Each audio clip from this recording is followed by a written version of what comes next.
Assalamualaikum warahmatullahi wabarakatuh. Bismillahirrahmanirrahim. Alhamdulillahirabbil alamin wassalatu wassalamu ala asyrofil anbiya'i wal mursalin sayyidina wa maulana Muhammadin wa ala alihi wa sahbihi ajmain. Amma ba'du.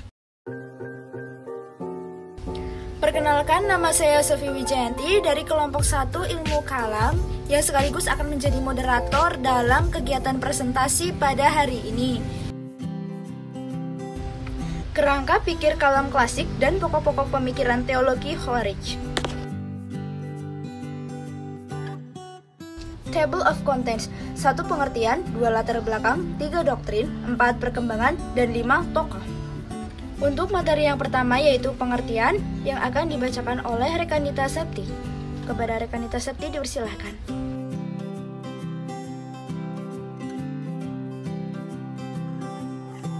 Pengertian Khawarij. Secara etimologi, Khawarij berasal dari bahasa Arab Kharoja, yang artinya keluar, muncul, timbul, atau memberontak.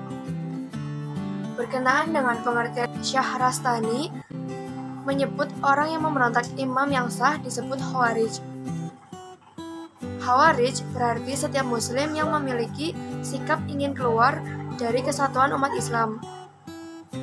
Secara terminologi, Khawarij adalah suatu sekte atau kelompok atau aliran pengikut Ali bin Abi Thalib yang keluar meninggalkan barisan karena tidak sepakat terhadap Ali yang menerima arbitrase atau tahkim dalam perang Siffin pada tahun 37 Hijriah 648 Masehi dengan kelompok Buhat atau pemberontakan Muawiyah bin Abi Sufyan perihal persengketaan khilafah. Baik, terima kasih Rekanita Septi. Untuk materi yang kedua yaitu latar belakang yang akan dibacakan oleh Rekanita Lina. Kepada Rekanita Lina dipersilahkan.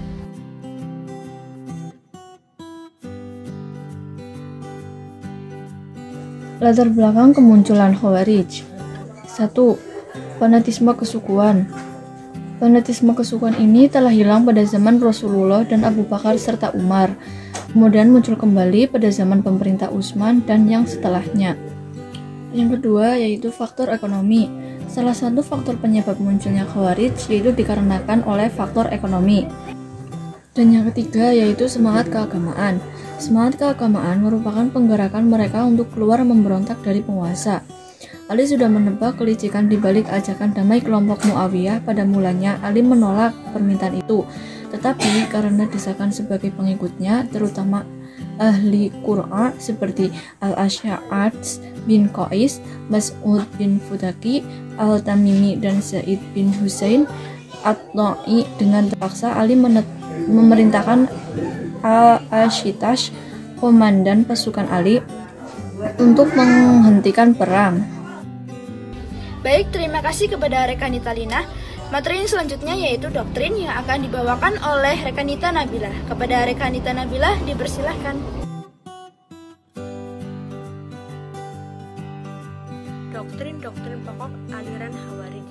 Yang pertama yaitu khalifah atau imam harus dipilih secara bebas oleh seluruh umat Islam.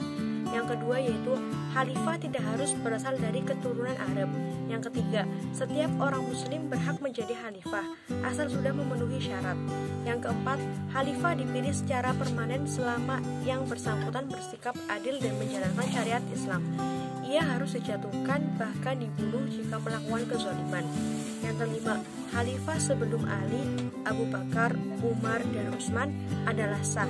Tetapi setelah tahun ke-7 dari masa kekhalifahannya, Utsman radhiyallahu anhu dianggap telah menyeleweng.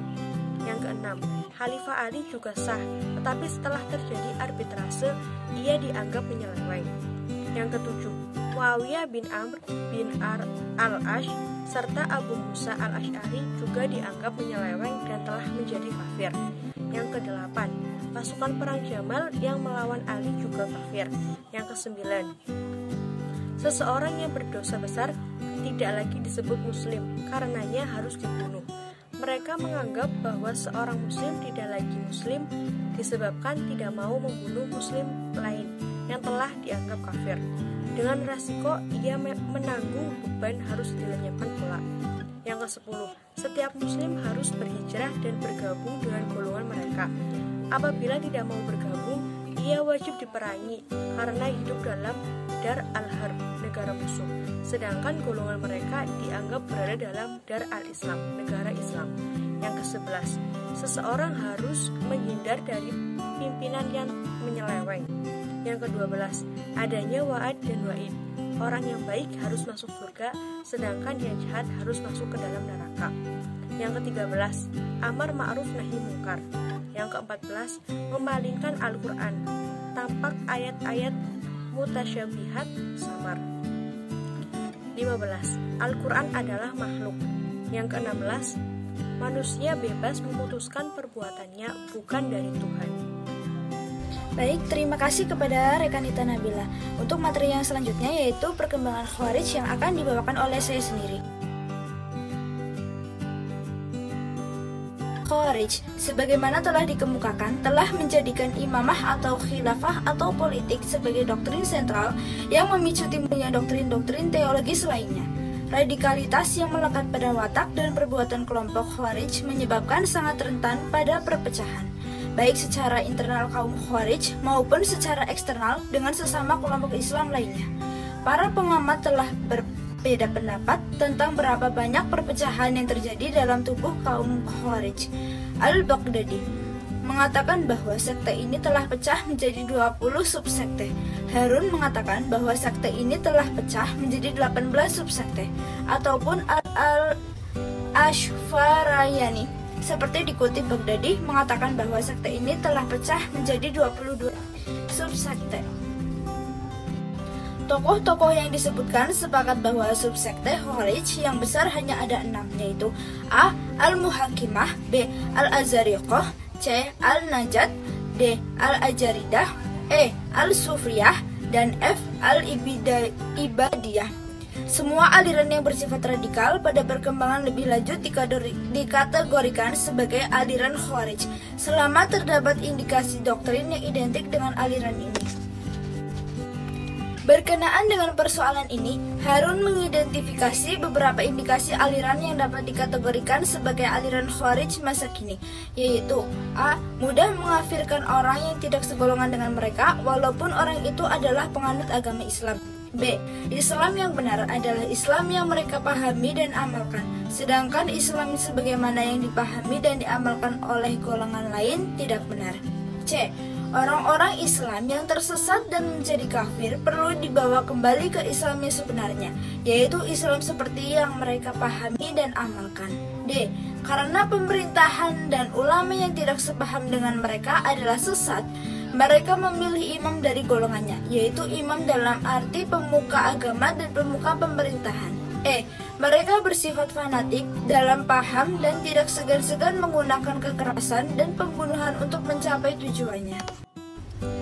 Untuk materi yang selanjutnya yaitu tokoh-tokoh yang akan dibawakan oleh Rekanita Nabila. Kepada Rekanita Nabila dipersilahkan.